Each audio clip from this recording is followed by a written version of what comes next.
Good evening and welcome to News Channel 8. I'm Jerome Aegean, and these are the top stories we have for you tonight. An update on John Jared Southwell.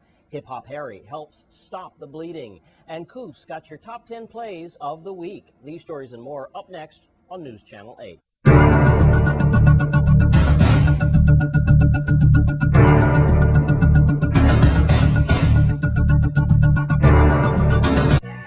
News Channel 8 is sponsored by AT&T. Centennial is joining AT&T for greater coverage, more innovation, and better service.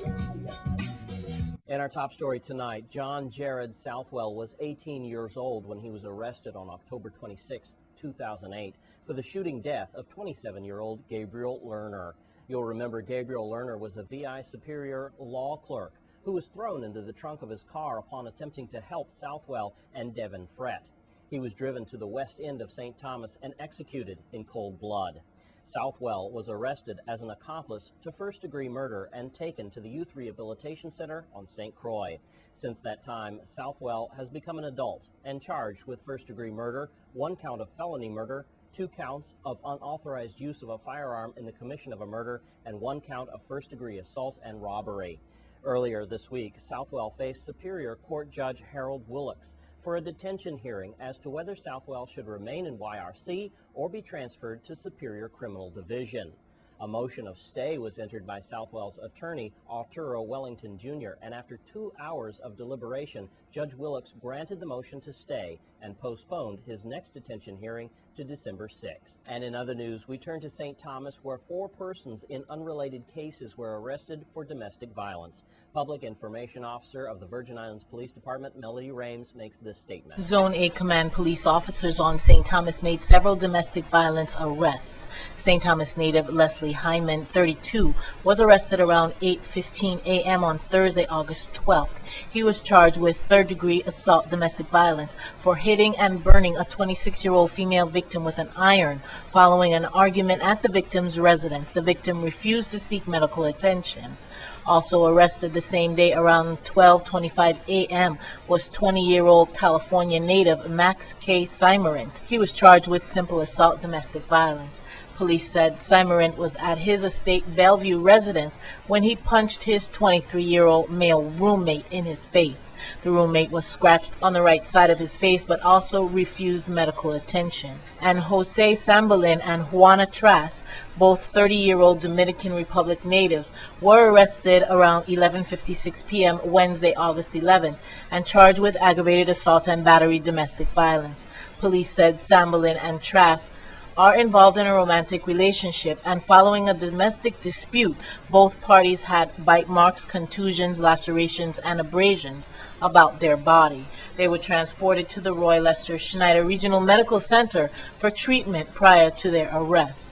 Bail for all suspects was denied due to the domestic violence charges, and they were all remanded to the Bureau of Corrections pending further court action. Thanks, Melody Rames, IPO of the VIPD. And now we take a look at what's happening down island in your Caribbean report.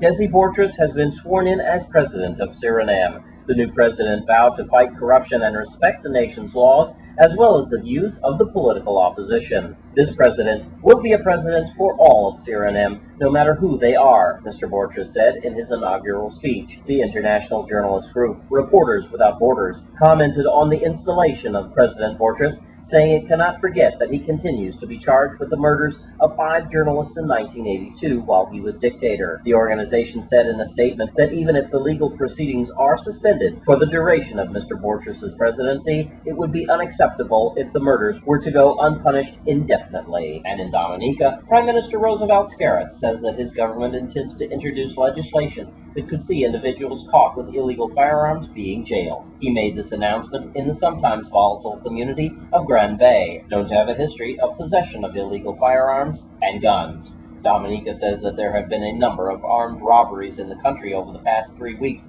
involving masked men brandishing firearms. The officers say that on Wednesday, bandits helped the staff of the National Development Corporation in the capital of Roseau and escaped with an undisclosed sum of money. Prime Minister Scarrett said that the draconian laws are needed to deal with the situation and that the government intends putting the necessary legislation in place by the end of the year. And Prime Minister Denzel Douglas of St. Kitts says that his government is making concrete efforts to attain fiscal stability during a difficult period in the country's economy. He said that his cabinet is expecting to recover regular reports on expenditures by government ministries, departments, and corporations from the Government Entities Oversight Board.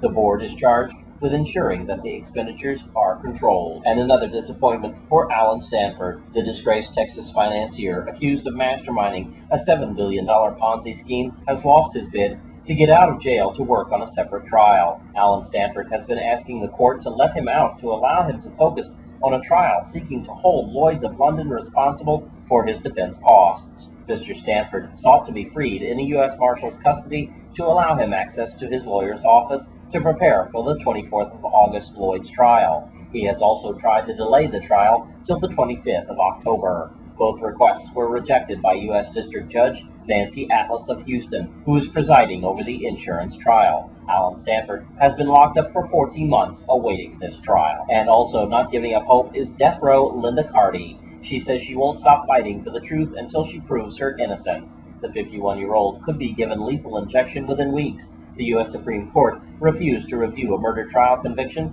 campaigners say resulted from a flawed trial. In a speech written for the opening of a life-size death row cell in central London, St. Kitts-born Carty says that she is a mother and a grandmother. She could not give up hope for being freed to hug her children again.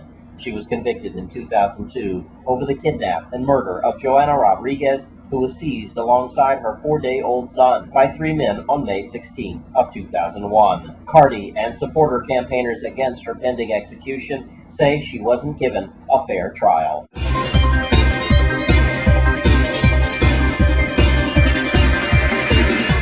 And that's your Caribbean Report for tonight. Up next is an upcoming interview with Siga Promotions. Stay with us.